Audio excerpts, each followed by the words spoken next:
की मनुवादी लोक तुमच्या खडा घालण्याचं काम करत आहे. ते खडा कसा आपण पाहताय की खडा काढल्यानं काय होणार आहे. उद्या आपलं चळवळीचं ठिकाण हे झेंडा आहे, चळवळीचं ठिकाण हे बुद्ध विहार आहे. हे चळवळीचे केंद्रबिंदू आहे. या विहारामध्ये एका ठिकाणी एकत्रित होऊन विचारांचे आदान प्रदान देवाणघेवाण चळवळीची दिशा ठरवल्या जाते. जर चळवळीची दिशा ठरवण्याचे केंद्र जर मनुवादी लोक उद्ध्वस्त करत असतील तर मग चळवळ वाढत पडत. आणि ज्या समाजाची चळवळ वाढत नाही ते राजकीय दृष्ट्या त्या हतबल असतात, अपंग असतात, लाचार असतात. आपल्याला जर राजकीय दृष्ट्या जर बळबळ बनायचं असेल तर आपल्याला अशी केंद्र आपली अस्मिता ही जीवन ठेवणं महत्वाचं आहे. आपल्या चळवळीचंच केंद्र निळा झेंडा आणि पंचरंगी झेंडा. अनेक पक्षाचे झेंडे महत्वाचे नाही. ते पक्ष काय वंचित बहुजन आघाडी नाम मात्र निमित्त आहे. सेना, काँग्रेस, भाजप त्याला जिथं काम करायचं तिथं कोणत्या आम्हाला घेणं देणं नाही. पण जेव्हा समाजावर अन्याय आहे, समाजाचा प्रश्न निर्माण होतो तर अशा वेळेला तरी निदान पक्ष सोडून लाचारी सोडून गुलामी सोडून कमीत कमी समाजाच्या भावनेला या. तुम्ही तुमच्या त्या काय म्हणतात जे तुमचं घर करूनारा दादा भाऊ मामा काय असेल ते त्याला सांगा माझ्या समाजाचा प्रश्न आहे कुठं आहे त्या पक्षाचा म्हणून. जेव्हा समाजावर जेव्हा अन्यायाची घटना येते तर पक्ष येते कुठं. हे पक्ष काय का कुण्या पक्षाचं पंचरंगी शोधा कुण्या पक्षाचा आहे. हे समाजाची अस्मिता आहे, ते टिकलं पाहिजे, राहिलं पाहिजे. ते गुन्ह्यारी पीडित पक्षाच्या झेंडाला सल्यूट करणारी आहे. आता मला सांगा आपण या ठिकाणी जमलो कोणाच्या घरी गेलो का. बुधवारच आले वडले कोण्या ठिकाणी कार्यक्रम महामानवाची जयंती आपण साजरी करत असताना मोठमोठ्या लोकांना बोलवतात, त्या आमदार खासदाराला बोलवतात, त्याच्या हाताला झेंडा चढवतात. सगळ्यात अगोदर जयंती सुरुवात कुठं होते. पंचरंगी पालाने आमदाराच्या हाताला पंचरंगी ध्वजारोहण सकाळी 10 वाजता. आणि ते झेंडा आपण सन्मानाला त्याच्या हाताला फडकवण्याचं काम करतात आणि ते लोक झेंडा काढायचं काम करायला. मग तुम्ही ठरवा कोणाला सन्मान द्यायचा आहे. अरे आपल्या अस्मिता उघडून फेकण्याच्या कामावर चालले. मग ही परिस्थिती बाळासाहेबांच्या सुद्धा कानावर लक्षात आली. कारण अंजनीताई आंबेडकरांचा 2 दिवसाचा दौरा होता. तर त्या ठिकाणी अंजनीताई आंबेडकरांसोबत जिल्ह्याच्या पदाधिकाऱ्यांनी आम्ही बैठक घेतली. हे सर्व मंडळी होती.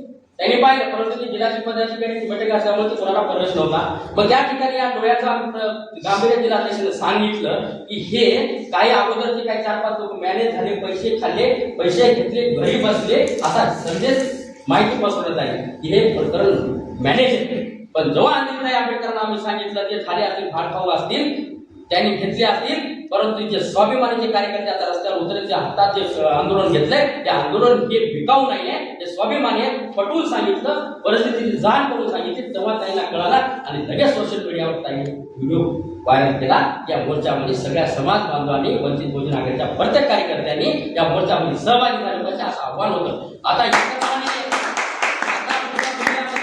याच्या माध्यमातून मीडिया आणि टीव्हीचे काय एसपी ऑफिस, पोलीस अधीक्षक कार्यालय असेल, संबंधित पोलीस स्टेशन त्या ठिकाणी यंत्रणा आलेली काल सकाळी आम्हाला नोटीस दिल्या.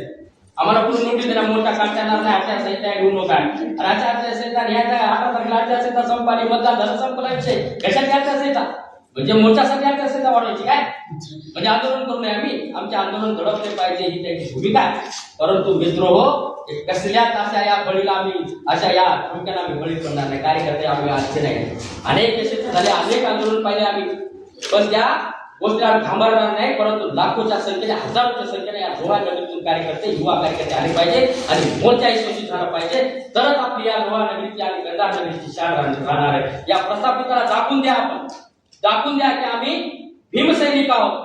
आम्हाला पक्षाची मुजुरी आणि पुण्या प्रस्थापित घराणेशाही राजकीय पुढाऱ्याचा आम्हाला कसल्याच पद्धतीचं भूतापण आम्ही बळी पडणार नाही, त्यांच्या कसल्या आमिषालाही बळी पडणार नाही. परंतु आम्ही झेंडा वाचवण्यासाठी आपला झेंडा असा फडकला पाहिजे, दांडाई आणि झेंडाई घेऊन या मोर्चामध्ये आम्ही सहभागी होऊ आणि या प्रशासनाला दाखवू की आमची एकजूट काय आहे, आमचा संघर्ष काय आहे आणि या महामानवाच्या विचाराच्या आधारावर जे पंचरंगी ध्वज आहे तर ध्वजाला वाचवण्याचं काम आणि येणाऱ्या पिढीचं चळवळ टिकवण्याचं काम आम्ही करणार आहोत. म्हणून तुमच्या आता खूप खूप मोठी जबाबदारी. एका दिवशीचं तुम्ही सगळे कामं बाजूला सारा. मला माहिती आहे प्रत्येकजण बिझी आहे, प्रत्येकाला वेळ नाही, कुटुंबाला वेळ नाही आपल्याला देण्यासाठी.